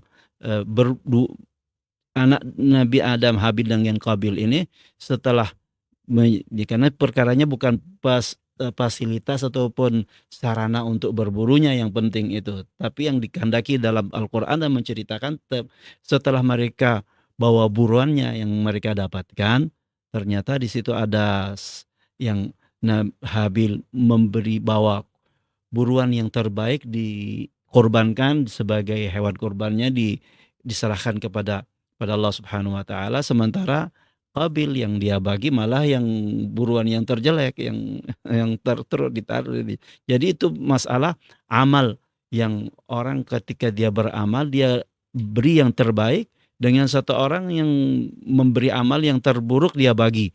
Ya, baru dia jariahkan ataupun dia amalkan atau dia korbankan oleh Allah. Tidak. Maka yang diterima Allah Subhanahu wa taala adalah korbannya daripada Habil. Nah, dan terjadilah semua cerita yang disebutkan di dalam ayat tersebut, ayat berikutnya. Namun kita bisa ambil sebuah jawaban bahwa orang yang pertama kali memanah berkuda adalah Nabiullah Adam satu. Kemudian dalam hadis tadi saya sampaikan tentang perintah Rasul sallallahu alaihi wasallam, urmu bani Ismail fa inna abakum kana ramiyan. Jadi Nabi Ismail ketika tinggal di Mekah waktu itu dengan ibu, terus dengan Siti Hajar bersama dengan kabilah yang ada untuk berburu, ya makannya mereka ataupun cari makanan berburu. Itu sudah merupakan sebuah tuntutan pada masa itu, karena tidak ada orang yang jual, ya datangnya harus berburu dulu kemana, maka itu yang telah terjadi. Maka pun bangsa Arab semua berburu, dan itu terjadi dengan semua bangsa-bangsa yang lain. Jadi ada dua nabi, di antaranya juga disebutkan dalam riwayat hidup daripada sirah Nabiullah Isa alaihi salatu wassalam, ada riwayat beliau pun juga berburu. Jadi sudah ada berapa nama? Nabiullah Adam, Nabi Ismail, kemudian Nabi Isa alaihi salatu wassalam, dan Rasulullah sallallahu alaihi wasallam. Rasulullah pun pernah memanah, dan panah Nabi sallallahu ataupun dahas melempar, tapi juga pernah menggunakan busur sampai busur itu patah. Ada riwayat seperti itu, tapi saya juga belum menemukan riwayat nama busurnya itu apa. Termasuk juga busur yang ada sekarang di Museum Madinah yang punya Sa'ad bin Abi Waqqas radhiyallahu taala anhu. Nah, sementara yang diceritakan riwayat daripada waktu perang Khaybar, Rasulullah sallallahu alaihi wasallam ambil sebuah busur itu Nabi lepaskan, ternyata mengenai musuh yang ada di dalam benteng, ataupun pimpinan daripada panglima perang musuh tersebut, sehingga kan mengenai di dalam waktu dia di dalam kamarnya. Nah, satu lagi yang berkaitan dengan masalah busur ataupun Nabi sallallahu alaihi wasallam memesankan atau memerintah para sahabat itu supaya menggunakan busur Arab, jangan menggunakan busur versi. Nah, busur Arab ini maksudnya macam mana? Ya mudah-mudahan yang sudah ada sekarang itu termasuk dalam busur Arab, tetapi Imam Ibnul Qayyim pun memberikan penjelasan tentang busur Arab dengan busur versi itu. Rasulullah SAW katakan, alaikum bil aqwas bihadzal qaus, jangan menggunakan gunakan busur versi. Alasannya kenapa? Fa innakum tunsaruna bihadzal aqwas. Jangan guna busur, karena perbedaannya beda. Jadi antara busur versi dengan busur Arab itu pada zaman Rasulullah SAW bentuknya tidak sama. Nah, sementara Rasulullah sallallahu alaihi wasallam, para sahabat radhiyallahu taala anhum sudah terbiasa menggunakan busur yang ada di Arab, yang ada di sana, sehingga tak payah ganti busur nanti, sehingga belajar lagi gurunya orang versi, sementara orang versi nanti musuh. Jadi sebenarnya kita sudah dibagi sebuah busur, yang mana busur itu sudah dikuasai oleh orang yang yang sudah ahli dalam satu busur, sudah guna saja istiqamah seperti itu. Allah akan bagi kemenangan. Kalau ganti busur lagi jadi murid lagi, jadi pelajar baru lagi, maka tak payah. Tetapi ketika zaman Bani Abbas, yang busur mereka gunakan karena orang-orang versinya sudah masuk Islam, sehingga tercampurlah cara versi masuk di tengah-tengah umat Islam. Kebanyakan umat Islam juga belajar dengan busur tersebut, itu lain hal. Nah, sehingga ada kombinasi ataupun campuran dua itu. Jadi larangan itu adalah waktu ataupun pada waktu sahabat memerlukan untuk memperjuangkan agama, cukup dengan busur Arab itu sudah selesai. Tak payah untuk ganti busur yang sehingga nantinya harus belajar lagi, buang masa untuk seperti itu. Dan itu jadi busur-busur yang ada pernah Nabi SAW pesankan, ya gunakan al-qisi al-arabi. Wallahu a'lam. Jadi hadis larangan tentang penggunaan busur selain busur Arab tu bukanlah larangan mutlak Terus-menerus, ya. untuk semua umat Islam menggunakan busur Arab saja, tapi untuk keadaan waktu itu yang lebih sesuai untuk orang Arab gunakan ilmu busur yang sudah ada, yang sedia ada. Itu jawaban perkara tersebut secara rinci disebutkan oleh Imam Ibnul Qayyim dalam kitab Al-Furusiyah. Alasan-alasan apa yang bagi ulama sehingga ulama waktu itu ngajarkan busur-busur itu yang sudah, dan sehingga yang sekarang ini pun juga kan muncul lagi busur modern yang ada di zaman kita, tetapi ternyata lebih bagus busur tradisional untuk pantas dan cepat waktu memanah di atas kuda. Tak boleh gitu, nggak ada satu busur yang menandingi busur tradisional. Ternyata lebih cepat karena bidikannya menggunakan di dalam anak panah ataupun busur daripada yang tradisional yang diwariskan yang sampai kepada kita kan yang adanya sekarang dari Turkish. Turkish ini datangnya dari dua, satu daripada zaman Salahuddin, setelah itu ataupun Dimashqi, kemudian yang kedua yang datang daripada Mamluk dari Mesir. Nah, yang itu yang digunakan jadi busur utamanya orang-orang Turki yang masa Sultan Utsmani yang sampai kurang lebih 600 tahun mereka memimpin dunia Islam ini menggunakan busur seperti itu. Dan pada waktu perang dengan Mongol di Mesir yang digunakan oleh Zahid Baybars dan Sultan Qutus pada waktu itu pun menggunakan busur yang kombinasi dari Damaskus dengan busur yang Mamluk itu, sehingga kalahlah waktu itu pasukan Tartar yang mau menjajah Mesir dengan busur yang sudah ada. Nah, jadi dari situlah sekarang akhir-akhir ini juga malah yang meniru untuk tradisional Turkish ini ada dari Hongaria, atau kemudian yang dari orang masih sisa anak cucu daripada Mongol masih menggunakan, karena mereka kalah dengan panah Mamluk itu busur Mamluk, mereka guna malah busur Islam yang mereka pakai hari, dan mereka bikin dan jual ke orang Islam. Sebagaimana halnya kuda-kuda Arab dijual oleh orang-orang kulit putih kepada orang Arab. Jadi mestinya orang Arab jual kuda kepada bangsa lain, tapi kenyataannya dan sampai-sampai kuda-kuda yang semestinya tidak dijual kecuali yang menjualnya itu orang yang punya jenis kuda Arab. Masa orang Amerika jual kuda Arab kepada orang Arab? Jadi jual korma kepada penjual yang punya kebun korma. Nah, jadi tapi itulah yang kenyataan yang berlaku dengan umat Islam.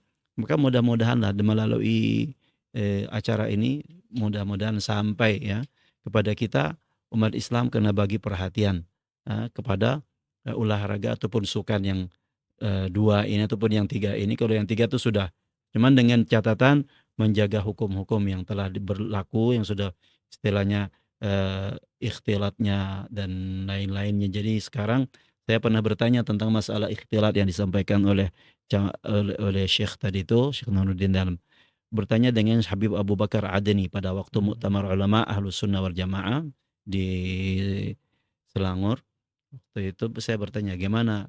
Kata beliau, kalau kita lihat para sahabat ada perintah ke dalam hadis pun yang dalam yang ada ini kan cerita tentang laki-laki yang berlatih. Nabi perintah, lihat segi sahabat lagi berlatih, ayo teruslah kamu memanah karena nenek moyang kalian ada seorang pemanah, tapi tidak ada cerita muslimah ataupun sahabiat yang sedang latihan memanah. Tetapi pada waktu perang Futuh Syam, waktu itu ada beberapa nama yang muncul, di antaranya Khawlah al-Azwar. Khawlah bintul Azwar ini seorang perempuan yang jago, yang hebat dalam memanahnya dengan pasukannya. Semua perempuan. Pelakunya ada, tetapi tidak ada cerita bila beliau ini latihannya.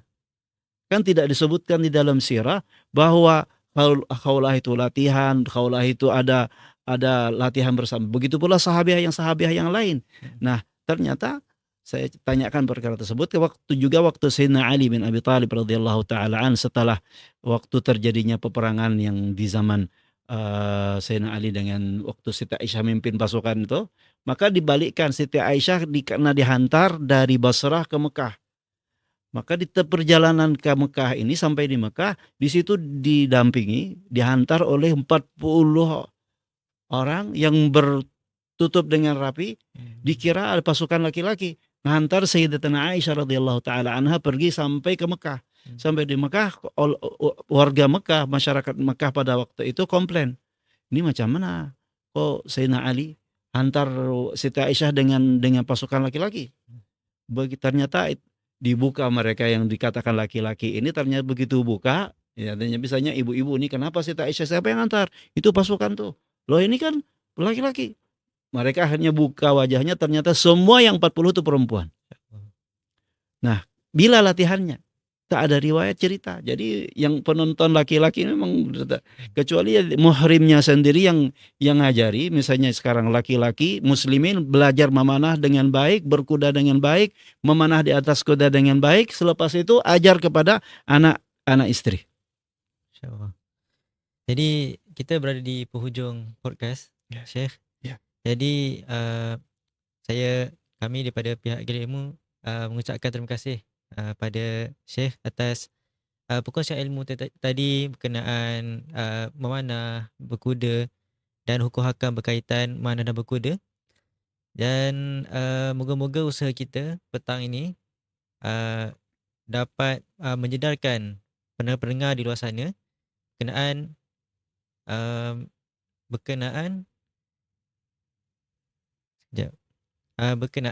kepentingan memanah dan berkuda.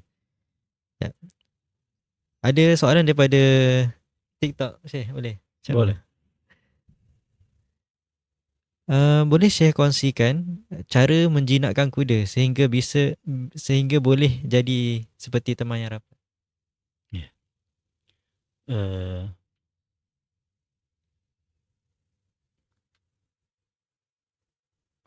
Allah Subhanahu wa taala ciptakan kuda dalam surat An-Nahl berfirman, ayat saya tak silap ayat ke-8. Wal khayla wal bighala wal hamira litarkabuha.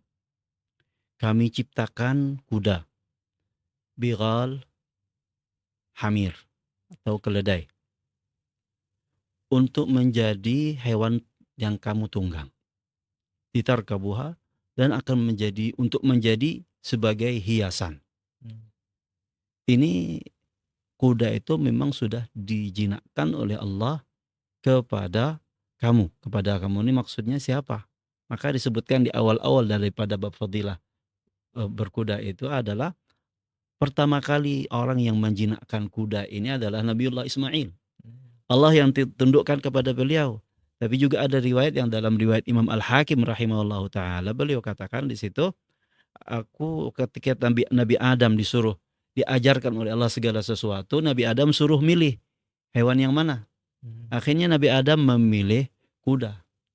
Terus disebutkan lanjutan, Allah berfirman kepada Nabi Adam, itu akan menjadi kemuliaan bagimu dan anak cucumu. Jadi kemuliaan bagimu, anak cucumu. Ternyata anak cucumu yang ini adalah daripada Rasulullah dan para sahabat, dan kita ini semua anak cucu Nabi Adam. Kita anak cucu siapa? Anak cucu Nabiullah Adam. Ya, sampai kepada hari kiamat cucu yang pertama maka dikatakan nisbahkan Adami, itu anak Adam. Jadi anak Adam ini Allah tunjukkan, ciptakan aslinya itu ya seperti pada asalnya kuda memang Allah ciptakan untuk anak cucu Adam, bukan untuk jin, ya, bukan untuk yang lain, ya, ciptakan oleh Allah untuk Nah, tetapi dengan perjalanan ataupun dengan perlakuan manusia yang ketika kuda dilepas, dia akan berubah sifatnya. Kalau dikatakan sebelum Nabiullah Ismail alaihissalatu wassalam, kuda liar. Kenapa? Karena dilepas. Begitu Allah tundukkan, dipanggil waktu di satu tempat yang namanya Ajyad yang sekarang masih ada di Mekah sana, ngumpul, sehingga Allah Subhanahu wa Ta'ala tundukkan. Jadi singkat bahwa tunduknya kuda kepada manusia itu Allah yang menundukkan.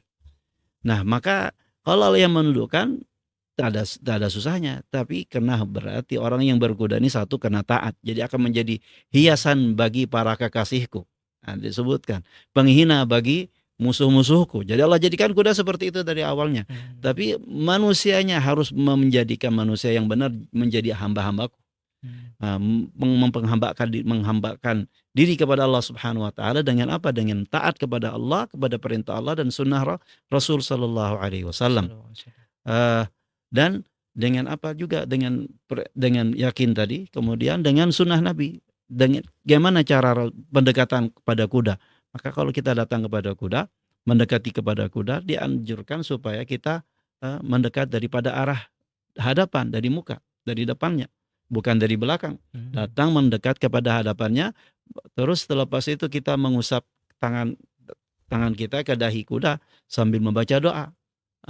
Tapi sebelumnya biasanya juga kuda ketika kita datang dengan tangan kosong, dia mungkin tidak mau. Ini dia, makanya kita bawa sesuatu, mungkin bawa gula, bawa korma, ataupun bawa pisang, atau bawa roti, bawa wortel, dan lain sebagainya. Setidaknya bawa rumput kita akan bagi dulu. Sama juga kita kalau ketemu dengan siapapun, kalau kita mau, kita bawa ada namanya apa? Hadiah, bawa oleh-oleh, bawa bawah tangan. Nah, macam itu juga dengan perkenalan sama kuda pertama kali, kita bawa sesuatu, kita bagi. Selepas itu dengan perlahan, dengan tenang, dengan berdasarkan yakin yang ada di kita, kuda ini diciptakan untuk saya, tidak akan membahayakan, tidak akan bersikap dengan yang bermacam-macam yang membawa kepada kemudaratan pada diri saya. Maka selepas itu kita sambil mengusap dahinya dengan baca doa yang diajarkan. Allahumma inni as'aluka khairahu wa khaira ma jabaltahu alaihi wa a'udzubika min syarrihi wa syarri ma jabaltahu alaihi. Doa itu sebetulnya masyhur di kalangan para pengantin. Baca doa itu waktu malam pertama, baca doa. Doa ini malah Nabi ajarkan untuk dibaca untuk kuda juga. Bahkan untuk kendaraan baru, punya motor, punya motorcycle ataupun punya kereta baru, baca doa itu. Seperti itu. Jadi supaya tidak ada masalah di dalam kendaraan tersebut. Itu kiasnya. Tetapi yang asalnya kepada kuda. Sehingga baca doa itu dengan adab-adab sunnah Nabi Sallallahu Alaihi Wasallam ketika pendekatan pertamanya. Selepas itu kita rawat kuda itu, kita bawa jalan, kita mandikan, kita bagi perhatian kuda. Pengalaman dengan yang ada sekarang, kuda akan jinak dengan orang yang punya jasa baik ataupun yang baik kepada dia. Dan ketika kita sementara kalau orang yang ada niat tidak baik, kuda tuh sudah rasa.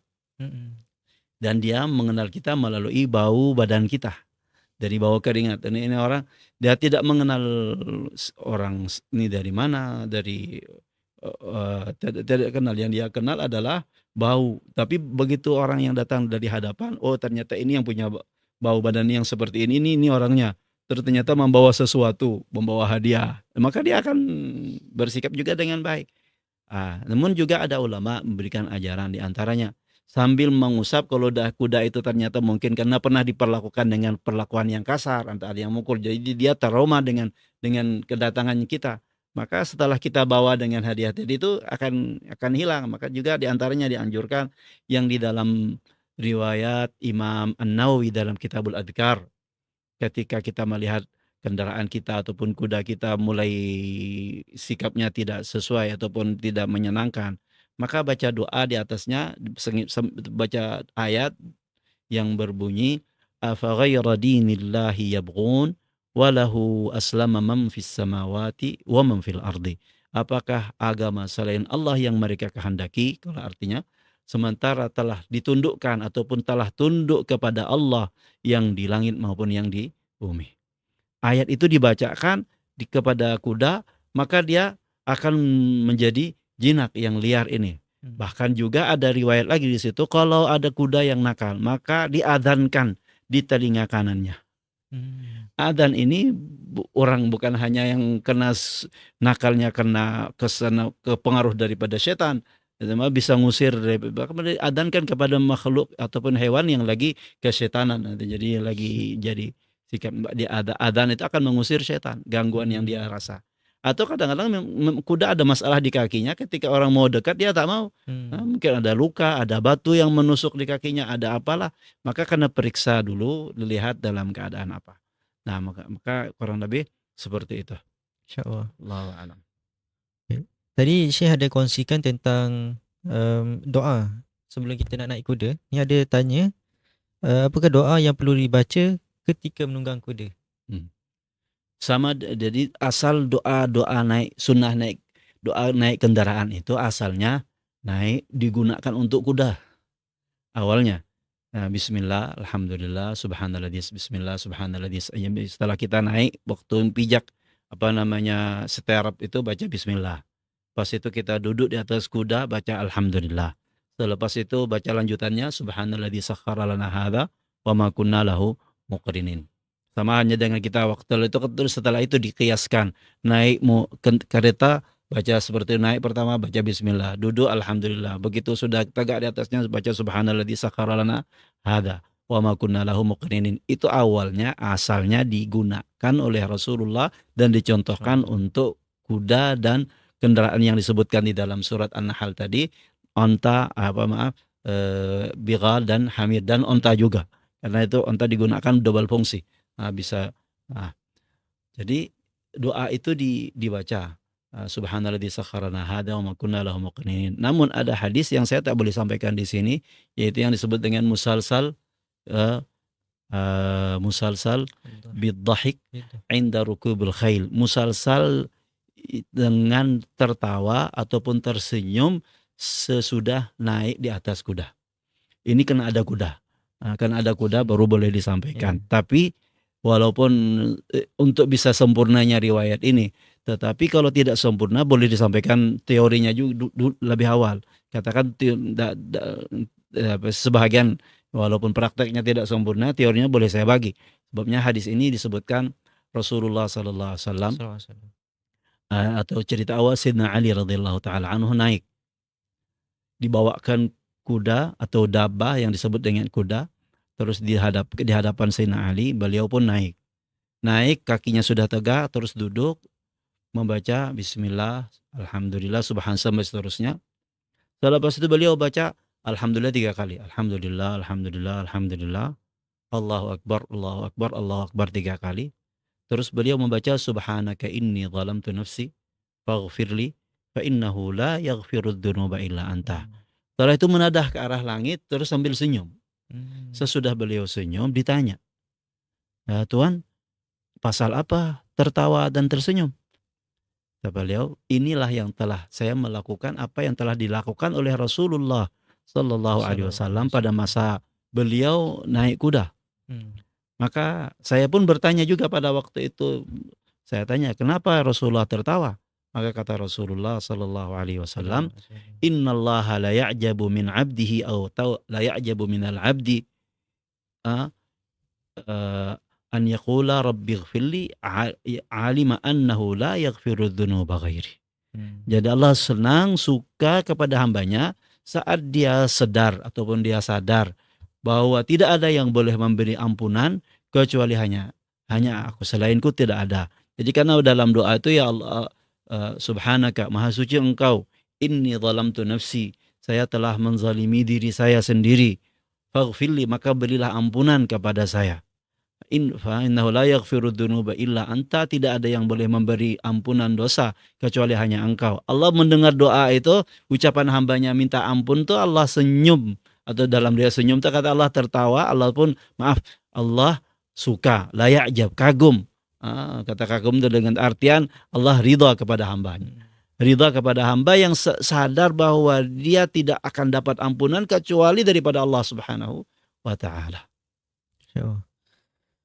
Saya ada 2 lagi soalan. Ya, sila. Boleh. Adakah wuduk salah satu syarat untuk malaikat sertai memanah kita? Dan yang kedua, bagaimana pendapat tentang banyak lagi sunnah lain tetapi memanah ini sunnah yang diutamakan? Tapi kenapa memanah ini sunnah yang diutamakan? Apakah disunahkan berwudu waktu memanah? Hmm. Berwudu menjadi senjata mukmin di setiap keadaan. Jadi orang Islam tuh senjatanya satu wudu. Yang kedua dia jaga pandangan dari panah setan. Ketika ada yang tidak boleh dilihat terus dia tundukkan pandangan akan menjadi senjata bagi dia. Kemudian dia berwudu. Wudu ini akan menjadi senjata bagi orang yang beriman. Yang ketiga, dia doa. Senjatanya mukmin itu yang amal dan doanya itu adalah senjata yang paling ampuh bagi orang iman. Baik di dalam keadaan apapun. Maka ceritanya sahabat Nabi Bilal radhiyallahu taala anhu diceritakan, saya dengar terumpahmu di dalam surga, padahal kamu, maka apa jawaban daripada saya?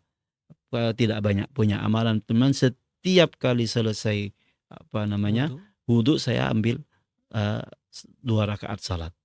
Sehingga itulah yang Allah bagi kepada Sayyidina Bilal. Dan tidak hanya untuk memanah saja, untuk yang lain-lainnya, karena adalah kesucian rohani dengan wudu itu. Melalui wudu kan secara itu simbol daripada untuk mensucikan jasmani, tetapi maksudnya adalah bagaimana rohani kita bersih daripada bergantung kepada selain Allah dan cinta kepada selain Allah Subhanahu wa taala. Itu satu. Yang kedua berkaitan dengan masalah banyak lagi sunnah-sunnah Nabi sallallahu alaihi wasallam. Kenapa sunnah memanah ini yang diutamakan? Sebetulnya kalau boleh buat semuanya sunnah kita lakukan, karena selama ini sunnah memanah ini tidak yang tertinggal lama adalah diantaranya sunnah memanah ini yang terabaikan lama. Jadi maka bukan mengutamakan, tapi salah satu sunnah yang kena kita hidupkan kembali bersamaan dengan sunnah-sunnah yang lain yang mungkin yang si penanya ini sunnah apa yang Anda belum amalkan, kena amalkan. Dan masuk diantaranya sunnah yang selama ini ya juga terabaikan. Mungkin kalau yang bertanya itu sudah pandai memanah, oke. Tapi kalau belum pandai, ataupun kalau juga setiap amalan dalam sunnah itu kan diantaranya juga yang secara khusus Nabi pesankan, memanah kalau sudah pandai jangan ditinggal. Olahraga itu kena terus menerus. Dan dalam permulaan hadis yang bumi ini akan ditaklukkan, akan ditundukkan kepada kamu, maka jangan sekali-kali kamu lemah dalam latihan memanah. Kenapa? Karena kalau sudah lemah latihan nantinya akan hilang. Jadi orang latihan memanah apa pandai memanah, setelah itu tinggal seminggu saja dia kembali kosong lagi, seakan-akan sebelumnya itu tidak pandai memanah. Maka karena itu dijaga untuk tidak ditinggal. Jadi bukan mengutamakan yang ini, ya maksudnya bagian yang tertinggal manapun daripada sunnah itu karena kita hidupkan. Kalau cukup dengan yang diantaranya, kalau karena berkaitan dengan pertahanan, dengan pertahanan dan kesehatan. Jadi pertahanan daripada musuh dan juga pertahanan daripada penyakit yang masuk. Kalau misalnya orang pengen badannya sehat walafiat dan sebagainya, otomatis ya kenapa jadi contoh olahraga yang lain jalan tiap hari itu diantaranya berjalan adalah olahraga sunnah. Dalam hadis Nabi umsyu tasihu, berjalanlah kamu akan sehat. Maka anjuran berjalan setiap hari setengah jam, ya sama juga tambahannya latihan setiap hari setengah jam. Itu sekurang-kurangnya. Makin banyak makin bagus. Kalau cerita yang nanti dihajatkan zaman perang Badar, Sayyidina Sa'ad bin Abi Waqqas sampai melepaskan 1000 anak panah pada suatu hari itu. Wallahu a'lam. InsyaAllah. Terima kasih Syekh atas jawapan. Ni ada request ataupun hajat khusus yang boleh ke Syekh ijazahkan sanad musalsal awaliyah dan musalsal bil mahabbah. Musalsal bil awaliyah wa musalsal bil mahabbah. Ini permintaannya terlambat nih sebetulnya tadi dari awal sebelum bahas yang lain-lainnya. Karena masalah musalsal bil awaliyah itu adalah hadis yang disampaikan di awal pembicaraan atau dalam majelis pertama kali kita buka dengan itu. Saya tadi lupa. Kalau biasanya pun saya dahulukan hadis itu. Nah, kemudian musalsal bil mahabbah pun juga sama, mestinya dia beriringan. Awaliyah karena bicara masalah rahmah disambut dengan dengan mahabbah. Sebetulnya saya tak keberatan daripada istilahnya ya, karena ini masuk awal juga acaranya, tak apa saya sampaikan hadis daripada musalsal bil awaliyah ini yang diriwayatkan oleh Abdullah bin Amr bin As radhiyallahu taala an, yaitu sabda Nabi sallallahu alaihi wasallam, Sallallahu alaihi wasallam. ar-rahimuna yarhamuhumur rahmanu tabaraka wa taala, irhamu man fil ardi yarhamkum man fis sama. Orang yang berkasih sayang akan disayang oleh yang maha penyayang, Ar-Rahman. Sayangi yang di bumi, yang di langit akan sayang kepada kamu. Kalau bisa dikatakan kita hidupkan olahraga memanah berkuda ini demi kasih sayang kepada umat. Kenapa? Karena kalau kita kasih sayang kepada diri kita, sayang pada anak kita, sayang pada istri kita, kepada keluarga kita secara keseluruhan, karena kita jaga bagaimana mereka juga punya kekuatan fisik, kita akan jadi sehat, akan menjadi kuat, tidak boleh diganggu oleh siapapun kalau dia punya keahlian. Tapi kalau tak punya keahlian, dia akan gampang dikorbankan. Ketika ada orang mau berniat jahat dengan seseorang, sementara yang mau target yang akan dikorbankan ini tidak punya keahlian apa-apa untuk bela diri. Tapi kalau seandainya dia pandai boleh memanah, maka dia boleh bela diri. Atau juga dia punya keahlian berkuda, dia lari. Setidak-tidaknya kan boleh lari. Nah, kalau tidak punya keahlian langsung, ya korban empuk kalau bahasanya, yang cepat dipanen ataupun dihabisi. Nah, maka untuk itu karena kasih sayang, maka karena belajar memanah dan berkuda ini ar-rahimun yarhamuhumur rahman, akan disayangi. Nilainya kita akan dapat kasih sayang daripada Allah Subhanahu wa taala. Dengan apa? Dengan mendekatkan diri ataupun dengan membawa umat ini kepada Allah dengan iman dan menyempurnakan amal-amal sunnah Rasul sallallahu alaihi wasallam. Kemudian hadis mahabbah, Rasulullah sallallahu alaihi wasallam bersabda kepada Sayyidina Mu'adz, ya Mu'adz, inni uhibbuka faqul dubura kulli salatin Allahumma a'inni ala dzikrika wa syukrika wa husni ibadatik. Jadi kasih sayang di dalam Islam, rahmat di dalam Islam itu adalah berupa amalan. Bukan berupa materi. Kalau bukan hanya sekadar materi saja yang kita bagi, tapi bagaimana orang itu dibawa kepada Allah, kepada agen sumber rahmat, kasih sayang, kebaikan dunia akhirat, dibawa kepada Allah yang punya rahmat, yang menciptakan rahmat itu Allah, yang mempunyai kasih sayang juga hanya Allah, dan yang layak disayang dengan sempurna, yang dicintai dengan sempurna, tidak ada yang lain kecuali hanya Allah Subhanahu wa taala. Maka ya mudah-mudahan dua ini menjadi penutup dalam majelis awali. Ini dianggap majelis yang pertama kita buat di dalam pertemuan seperti ini, dalam dialog ataupun ngobrol santai ini. Mudah-mudahan akan mendatangkan rahmat kepada umat Islam di Malaysia secara khusus dan di seluruh dunia Islam dimanapun berada, yang tetangganya di ASEAN, kemudian juga kepada saudara-saudara kita yang di belahan bumi sana yang lagi dizalimi oleh yang mengalami musibah, mengalami peperangan, mengalami macam-macam. Semoga Allah tolong mereka, Allah bantu mereka, Allah menangkan mereka, Allah jayakan mereka, dan sehingga kita juga akan dikumpulkan nantinya dengan para kekasih Allah Subhanahu wa taala, dengan para pendahulu kita yang telah mendahului kita dengan mengamalkan perintah Allah dengan sempurna, mendekatkan umat kepada Allah sehingga mendapatkan kasih sayang dan rahmat daripada Allah dengan sempurna, terutama dengan baginda Nabi Muhammad sallallahu alaihi wasallam. Amin ya rabbal alamin. Jadi dengan jawapan dan pengijazahan sanad tadi, jadi berakhirlah sesi podcast kita pada petang ini. Jadi kami mengucapkan terima kasih yang tidak terhingga kepada Al-Fadhil Syekh Sufyan Nur atas perkongsian dan podcast pada petang ini. Jadi kita akhiri podcast ini dengan tasbih kafarah dan suratul Asr. Subhanakallahumma wa bihamdika. Subhanakallahumma wa bihamdika. Bismillahirrahmanirrahim. Wal 'asri innal insana lafi khusr illa alladziina aamanu wa 'amilus shalihat tawassaw bil haqqi wa tawassaw bis sabr.